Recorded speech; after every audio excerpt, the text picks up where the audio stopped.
2 des 5 Libanais arrêtés il y a quelques jours par la DST ont été inculpés par le juge Boulouk. Ils auraient été mêlés à la préparation des attentats de l'automne dernier à Paris. Le projet d'Oufiac de création d'un établissement public pour la navigation aérienne a été repoussé par la majorité des personnels de l'aviation civile dans une consultation organisée par les syndicats. Éliminatoire de la Coupe Davis, victoire de Lecomte et Forget contre Jarid et Edberg. Après 4 heures et 17 minutes de jeu, la Suède ne mène plus que par 2-1. Une journée supplémentaire de détention pour Marcel Carton, Marcel Fontaine, Jean-Paul Kaufmann, Jean-Louis Normandin d'Antenne 2 et Roger Hawke. Les otages français au Liban n'ont toujours pas été libérés. Mesdames, Messieurs, bonsoir. L'affaire Gorgi risque de se compliquer assez sérieusement dans les prochaines heures. 2 des 5 Libanais arrêtés la semaine dernière par la DST ont été inculpés par le juge Boulouk. Ces 2 Libanais interpellés dans le cadre de l'enquête sur les attentats de l'automne dernier à Paris ont été placés sous mandat de dépôt. Ils ont été inculpés d'association de malfaiteurs en relation avec une entreprise individuelle ou collective ayant pour but de troubler l'ordre public par l'intimidation ou la terreur. Hervé Brusini. Oui, j'ai repeint une BMW de couleur foncée en gris métallisé. C'est l'aveu de Mohamed Moussaoui, mécanicien de profession, l'un des nouveaux inculpés du dossier des attentats de Paris. L'homme qui lui a demandé de faire ce travail est sous les verrous depuis mars dernier, c'est Mohamed Mohajer. C'est lui qui est allé en Allemagne acheter la BMW. Et c'est avenue de Suffren, dans le propre parking de Gorgi, ici même, qu'a été retrouvé le véhicule. Les enquêteurs se posent donc à nouveau la question. Cette BMW repeinte pourrait-elle être celle que des témoins ont repérée lors de l'attentat de la rue de Rennes? Moussaoui aurait déclaré avoir repeint la voiture en septembre, date à laquelle l'attentat a eu lieu. Ensuite, on le sait, il a été employé pendant 6 mois à l'ambassade d'Iran, où il s'occupait encore de l'entretien des véhicules. Ainsi, les relations entre Moussaoui, Mohajer et Gorgi semblent à présent bel et bien établies. De quoi aiguiser l'impatience du juge Boulouk de voir très bientôt dans son bureau le reclus de l'avenue d'Iéna. Voilà une inculpation que l'on suit de très près à Beyrouth, où de nouvelles menaces planent sur les otages. Hussein Moussaoui, le responsable du mouvement chiite Amal islamique basé à Baalbek et proche des Iraniens, a annoncé cet après-midi que les ravisseurs pourraient prendre des mesures contre les otages pour soutenir l'Iran contre les États-Unis et la France. Vous le voyez, la tension monte, d'autant plus que le Hezbollah accentue sa pression contre la France. Le mouvement intégriste chiite pro-iranien se dit prête à lancer des commandos suicides contre les États-Unis et la France. Ces menaces ont été proférées par le Hezbollah à Beyrouth au cours d'une violente manifestation anti-française. Philippe Gassot. Quand les relations entre la France et l'Iran sont froides, c'est Beyrouth qui s'enrhume. C'est ce que nous disait il y a quelques jours l'ambassadeur de France en poste au Liban. Il est vrai que la contagion a vite embrasé les faubourgs pro-iraniens de Beyrouth. Hier, ils étaient 5000 venus écouter leur guide, le cheikh Ibrahim Al-Amin, l'un des responsables du Parti de Dieu, venu proclamer dans l'enclave chiite de Bir Hassan que la guerre était déclarée et que la porte était grande ouverte pour tous ceux qui veulent s'enrôler pour des attaques suicides. Dans le même temps, Mohamed Hariri, un Libanais pro-iranien de 21 ans, détournait le DC-10 d'Air Afrique avant de tuer. Ici, devant l'ambassade d'Iran à Beyrouth, c'est tout l'Occident qui est menacé du tonnerre du Hezbollah. Pour la circonstance, tout le monde est descendu dans la rue. La guerre sainte, c'est l'affaire de tous, des femmes, des hommes et aussi des enfants.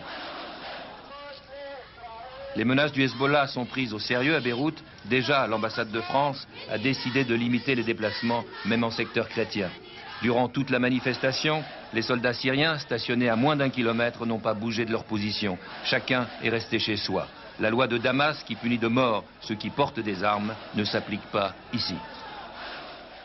Vous le voyez, pression et menaces à Beyrouth, fermeté à Paris. Dans un entretien accordé à notre confrère Le Figaro, Jean-Bernard Raymond, le ministre des Affaires étrangères, annonce que la France prendra les mesures qui s'imposent si l'Iran attaque les navires dans le Golfe où le climat reste tendu après l'explosion d'une mine qui a endommagé l'un des 2 bateaux koweïtiens battant pavillon américain. Gilles Rabin. C'est précisément à l'endroit où le sol chenal, en vert sur cette carte, assez profond pour les pétroliers géants, se rétrécit, que le supertanker Bridgetown a heurté une mine hier matin.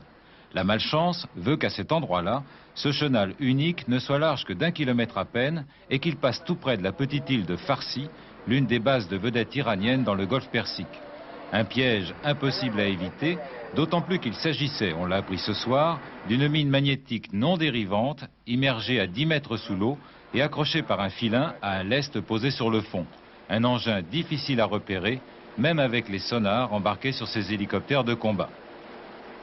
Immédiatement après l'explosion, le supertanker est passé devant les navires de guerre américains qui le précédaient jusque-là. L'énorme masse du pétrolier géant de 430 000 tonnes lui permettant de mieux encaisser d'autres coups éventuels. Dans quelques jours, le Bridgetown devra reprendre le même chenal, probablement toujours miné, mais cette fois-ci avec le plein de gaz ou de pétrole. Cette perspective inquiétante explique peut-être la modération des réactions américaines.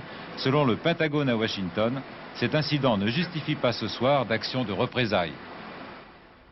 Autre réaction à propos du Golfe, celle de Claude Cheysson. L'ancien ministre des Affaires étrangères estime qu'il faut tenter d'éviter les conflits avec l'Iran, car, a-t-il dit, ils ne seront pas traités selon les formes habituelles. Pendant ce temps, à Genève, les policiers poursuivent l'interrogatoire de Hussein Ali Mohamed Hariri, l'auteur du détournement de l'avion d'Air Afrique, qui a fait, je vous le rappelle, un mort, un Français, et 31 blessés, dont un grave, le steward de l'appareil. Le pirate sera jugé d'ailleurs en Suisse. À Paris, l'ambassade d'Iran est toujours sous haute surveillance. Une centaine de policiers quadrillent le quartier de l'avenue d'Iéna. Toutes les entrées et sorties sont filtrées par les forces de l'ordre.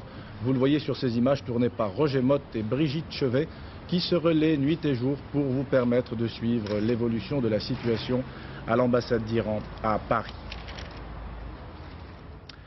L'actualité à l'étranger, c'est aussi cette décision du Siskai en Afrique du Sud de ne plus autoriser les Français à rendre visite à Pierre-André Albertini, condamné à 4 ans de prison. C'est ensuite l'affaire Matthias Rust à Moscou. Le jeune pilote ouest-allemand sera jugé pour violation de la réglementation aérienne soviétique.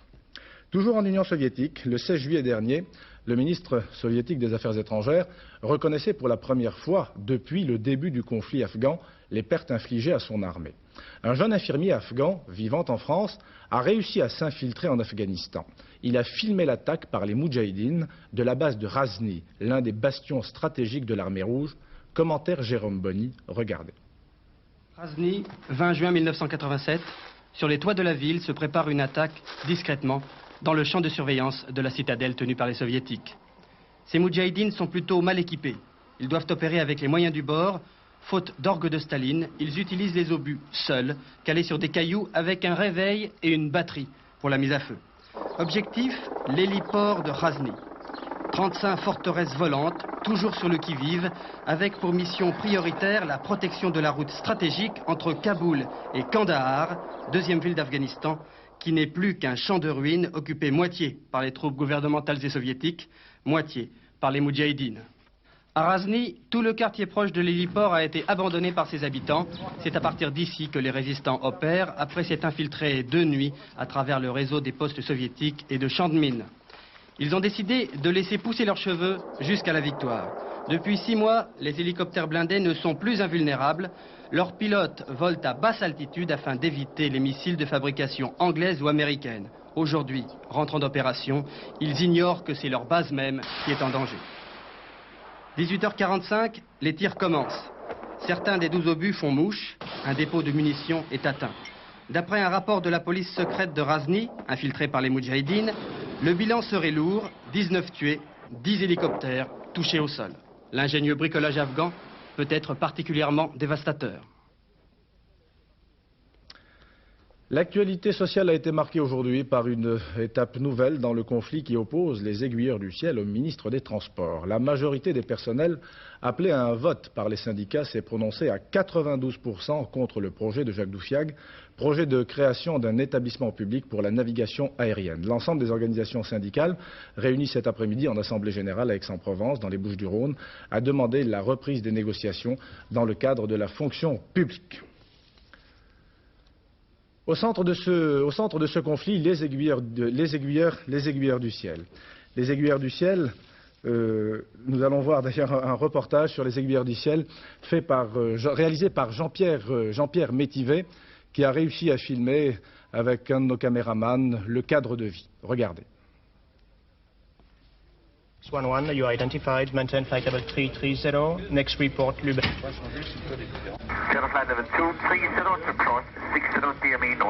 Langue officielle, l'anglais.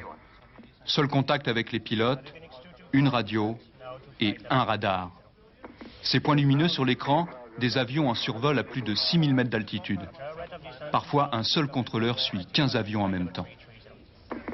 Un jour ça va bien, un jour ça va moins bien parce qu'on a des problèmes à la maison ou on a des problèmes financiers. Bon ben ce jour-là, le psychisme travaille, ce qui fait qu'on ne pense pas toujours à ce qu'on fait. Et on ne peut pas prendre autant d'avions ce jour-là? Ben, disons en même temps? Il faut sentir ses capacités. Ils font 38h30 par semaine et au maximum chaque jour 3 heures devant un écran. Au-delà, le cerveau ne suit plus. Trop de stress. Un métier hyper surveillé, visite médicale périodique, chasse à l'alcoolisme et puis un autre ennemi, l'âge. Bon, quelqu'un qui a, disons, 50, 55 ans, rester devant un écran avec le trafic qu'on a, je crois que ça devient dangereux. Seulement, l'âge de la retraite, pour eux, c'est 60 ans. Des gros salaires, 20 000 francs, en contrepartie, une formation ultra sévère de 4 ans. Il y a quelques orages, mais il n'y a pas de problème. Ok, merci. Ensuite, l'examen se poursuit tous les jours. Ici, on n'a pas le droit à l'erreur, même si on se fait parfois quelques frissons. Parfois, bon, on donne un ordre à un pilote, parce qu'on est obligé d'appeler ça un ordre de descendre, de monter, de tourner à droite ou à gauche, et il n'y a pas de réaction du pilote. Là, on n'est pas fautif, en fait, on n'est pas responsable de cette erreur, mais néanmoins on a peur, parce qu'on pense, en fait, on a la vie de 4 à 500 personnes à chaque fois entre nos mains. Chaque contrôleur a un cauchemar qui revient périodiquement. Personnellement, c'est la peur de voir le matériel tomber d'un seul coup en panne. C'est déjà une peur qui est pratiquement permanente chez un contrôleur, et voir les avions converger et ne plus avoir de radio pour leur dire de tourner, de monter, de descendre. Je crois que c'est la plus grosse angoisse que peut avoir un contrôleur. Le système ne tombe jamais en panne. Une précision, ces 2 aiguilleurs ne travaillent pas en France mais aux Pays-Bas. Ils n'ont pas le même statut que leurs collègues français, mais ils font exactement le même métier. Voilà, vous l'aviez compris, c'était un reportage sur les conditions de travail des aiguilleurs du ciel, tourné aux Pays-Bas, car en France nous avons quelques difficultés à filmer, à tourner dans un centre de contrôle de la navigation aérienne depuis le début du conflit. Près d'Annemasse, en Haute-Savoie, 2 avions de la patrouille de France se télescopent en plein ciel alors qu'ils participaient à un meeting aérien. L'un des pilotes blessés a réussi à s'éjecter. Le second appareil s'est posé sans dommage mais en catastrophe sur l'aéroport de Genève. Luc Renet et les 3 militants de l'ex-ARC devraient être transférés à Paris dans la soirée. Recherchés depuis décembre dernier par voie d'affiche promettant une forte récompense, Luc Renet et ses amis étaient placés en garde à vue depuis mardi. Le reportage de nos envoyés spéciaux, Gérard Beaufils et Yves Breu. Au terme de la garde à vue spéciale de 4 jours, Luc Renet et 3 de ses complices ont été transférés des locaux du service régional de police judiciaire au palais de justice de Pointe-à-Pitre. Le juge Jean-Louis Bruguière leur a signifié les chefs d'inculpation retenus contre eux, des faits qui concernent la dernière vague d'attentats en Guadeloupe. Les 25 et 26 novembre dernier, 19 actions terroristes avaient en effet été revendiquées par l'Alliance révolutionnaire Caraïbe. À sa sortie du tribunal, le chef des indépendantistes a lancé quelques slogans à l'adresse d'une petite foule de sympathisants tenus à distance par un important dispositif policier.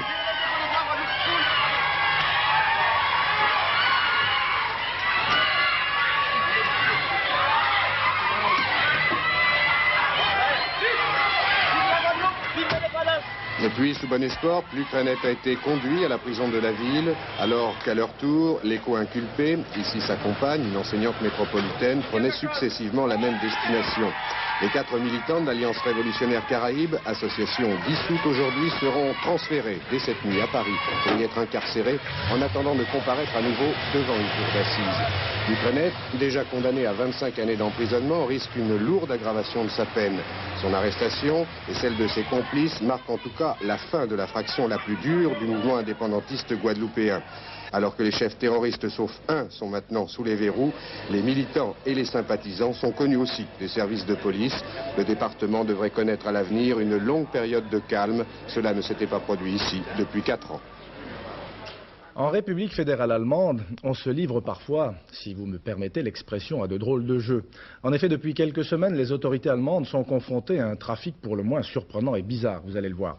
Un trafic clandestin de disquettes de jeux un jeu pas comme les autres. Regardez, Philippe Rochaud.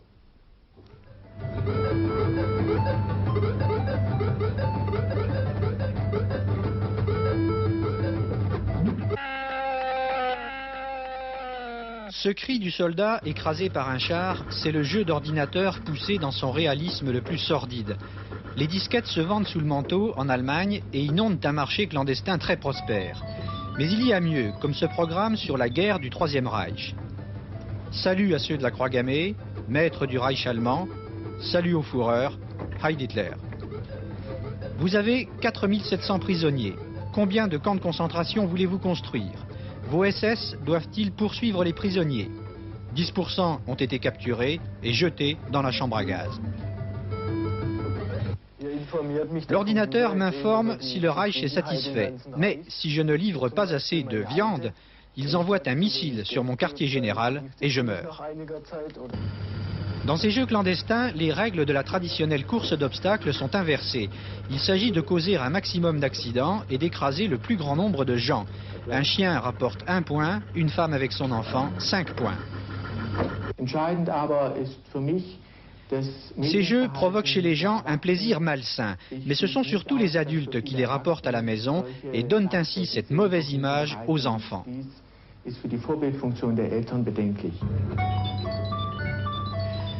29 disquettes de ce genre ont été interdites en Allemagne, mais le trafic s'étend rapidement et la censure imposée sur ces jeux développe chez ses auteurs un étonnant esprit de création. En effet, drôle de jeu. Alors une journée sportive chargée aujourd'hui avec tout d'abord le cyclisme. C'était l'avant-dernière étape du Tour de France, la 24e très exactement, contre la montre à Dijon. Vous l'avez peut-être déjà suivi dans le journal du Tour, diffusé il y a quelques minutes, mais cela mérite tout de même d'être souligné une nouvelle fois. Jamais, depuis l'époque d'Anquetil et Poulidor, vous vous en souvenez certainement, on avait vu cela, un écart de 21 secondes entre le premier et le deuxième au classement général, et un maillot jaune qui change d'épaule à 24 heures de l'arrivée, Patrick Naff. Stéphane Roche, en jaune sur les Champs-Élysées, c'est presque fait. Il était donné favori dans une épreuve qu'il affectionne, le contre-la-montre. 38 km pour combler son retard, 21 secondes sur Pedro Delgado. Roche a rempli son contrat à Dijon, il comble ce retard et reprend même 40 secondes à l'Espagnol. Delgado, beaucoup moins à l'aise dans cet exercice, termine 7e de ce contre-la-montre, à 1 minute de Roche et perd du même coup le maillot jaune. Dur, mais au bout de 13 km seulement, Roche comptait déjà 26 secondes d'avance. Le duel Roche-Delgado ne doit pas faire oublier cependant la superbe performance de Jean-François Bernard. Bernard, malchanceux dans les Alpes, prouve aujourd'hui qu'il peut être un futur vainqueur du Tour. Il devance Roche de 1,44 et remporte l'étape. Roche, qui n'a plus qu'à garder son maillot, il reste exactement 192 km à couvrir demain et ce sera le doublé Giro-Tour comme Merckx, Hinault, Coppi et Anquetil, des géants du cyclisme. En tennis, éliminatoire de la Coupe Davis à Fréjus, c'est un match passionnant que se sont livrés pendant 4 heures et 17 minutes les Français Lecomte et Forget face aux Suédois Jared Ekberg. Un match impressionnant qui s'est achevé par la victoire des Français. Francis Marotto. Lecomte-Forget, tennis du soir, espoir en Coupe Davis. Mené 2-0 après les simples d'hier, le duo français redonne l'espoir à l'équipe de France en remportant ce double.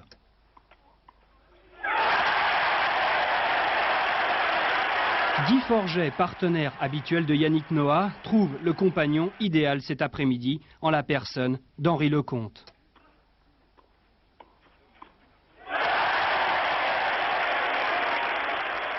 Ensemble, unis, ils gagnent les 2 premiers sets, 6-4, 6-2. Mais ils cèdent néanmoins la 3e manche, 3 jeux à 6, à des Suédois accrocheurs, très accrocheurs. À 14 jeux à 13 au 4e set, il n'y a pas de tie-break en Coupe Davis. Les Français profitent enfin de leur 9e balle de match et remportent la rencontre en 4 sets. 6-4, 6-2, 3-6, 15-13, après plus de 4 heures de jeu. Des Français heureux qui reviennent ainsi à 2-1. En automobile, Grand Prix de RFA de Formule 1, c'est le Britannique Nigel Mansell sur Williams Honda qui occupera la pole position sur la grille de départ. Départ prévu demain après-midi à 14h30 sur le circuit à Hockenheim. Patrick Naff. Hockenheim cet après-midi, un temps à ne pas mettre un capot dehors, même pour l'ultime séance d'essai du Grand Prix d'Allemagne. Une piste détrempée où les voitures sont inconduisibles et où la visibilité dans certains endroits du circuit est quasiment nulle. Contrairement à Danner, beaucoup de pilotes se sont donc abstenus de prendre le volant, et si Ayrton Senna a fait un tour pour la forme, Piquet, Johansson et Prost sont eux restés au stand. Sur ce circuit d'Hockenheim, j'ai pas vraiment un bon souvenir avec l'accident de Didier. Vous savez que la visibilité est pratiquement nulle déjà en conditions de pluie, mais ici à Hockenheim avec les arbres et il y a beaucoup de projections d'eau qui restent en l'air pendant très longtemps, donc on a une visibilité absolument nulle et automatiquement c'est des risques en plus. J'ai pas vraiment envie de prendre des risques en plus, simplement pour une course ou pour une séance d'essai. La grille de départ sera donc basée sur les temps réalisés hier sur le sec, avec une fois de plus la pole pour Mansell, sa 6e de la saison. Mansell, meilleur temps aujourd'hui sous la pluie, partagera la première ligne avec Ayrton Senna, alors qu'en seconde ligne, on retrouve Alain Prost suivi de Nelson Piquet, 4e temps hier. Intéressant pour Prost qui retrouve le sourire en même temps qu'une voiture plus fiable et plus performante. Maintenant, Porsche est vraiment piqué au vif, un petit peu vexé après la défaite de Silverstone et ils ont tendance à travailler peut-être plus qu'on le faisait en début de saison. À propos de moteur, vous savez quel sera votre moteur la saison prochaine? Oui, moi je le sais, oui. Enfin, bon, je suis désolé de dire ça, mais enfin je ne peux pas le dire, donc je sais ce qui se passera pour 88, pour 89. Il faut attendre encore un petit peu, il faut être patient. Pour l'instant, la voiture d'Alain Prost roule toujours avec un moteur Porsche. Moteur un peu trop gourmand. Ici, l'an dernier, Prost avait terminé en poussant sa voiture. Mais l'auto avait progressé à tel point qu'il avait empoché le titre. Comme par hasard, c'est ici en terre allemande, exactement à la mi-parcours du championnat, que les McLaren semblent à nouveau en mesure de faire jeu égal avec les Williams et les Lotus. Toutes deux équipées de moteurs Honda. Un nom que l'on murmure souvent justement à propos des McLaren pour l'an prochain. Voilà, après les paris sur l'automobile, les paris sur le tiercé. Pierrette, demain il y a un tiercé carté à Enghien. Et oui, et avec le tiercé de demain après-midi à Enghien, eh bien Paris c'est fini, car dès dimanche prochain, eh bien le monde et la vie hippique immigrent pendant toute la durée du mois d'août à Deauville. Et alors pour ce seul et unique dimanche à Enghien, eh bien les trotteurs nous offrent un spectacle vraiment de qualité avec le prix de l'Europe, une course internationale aux 3 attelés. Malheureusement, il n'y avait pas suffisamment de partants, 14 chevaux seulement, pour qu'elle puisse servir de support au Paris tiercé. C'est donc le prix Uranie, rebaptisé pour l'occasion le prix Le Parisien, qui a été choisi. Dans ce tiercé écarté plus le prix Le Parisien, qui se déroule demain après-midi à Enghien, eh bien, il s'agit d'une course de 3 T qui se dispute sur une longue distance de 1850 mètres. Cette épreuve s'adresse plus particulièrement à la jeune génération des trotteurs âgés de 4 ans. Ils forment un lot de très bonne qualité, avec des valeurs sûres, comme par exemple Replat, un fils de Hura, entraîné par Léopold de Verhoeven, qui semble vraiment faire peur à la plupart des entraîneurs ayant un cheval engagé dans l'épreuve. Toutefois, Royal Romeo en surperformance, ce moment pourrait vraiment venir l'inquiéter. Alors, Replat, Royal Romeo sont 2 favoris tout désignés. Pour essayer de gagner ce tiercé quartier plus, il ne reste plus qu'à trouver 2 autres chevaux. Alors parmi les 20 concurrents engagés dans cette épreuve, voici maintenant le pronostic que je vous propose, avec en tête Royal Romeo le numéro 7, Replat le numéro 20, Rouget de Loire le 18, Rocky Blue le 6, Rhône le numéro 4, Richie Dark le 14, Rivage le numéro 15 et pour terminer Rocaget le numéro 19. 7, 20, 18, 6, 4, 14, 15 et 19. Merci Pierrette. Voilà, il y avait également un tiercé cet après-midi à Évry. Il fallait jouer le 8, le 15, le 13 avec dans l'ordre 6040 francs. Et dans un ordre différent, 1208 francs pour 5 francs pour 5 francs.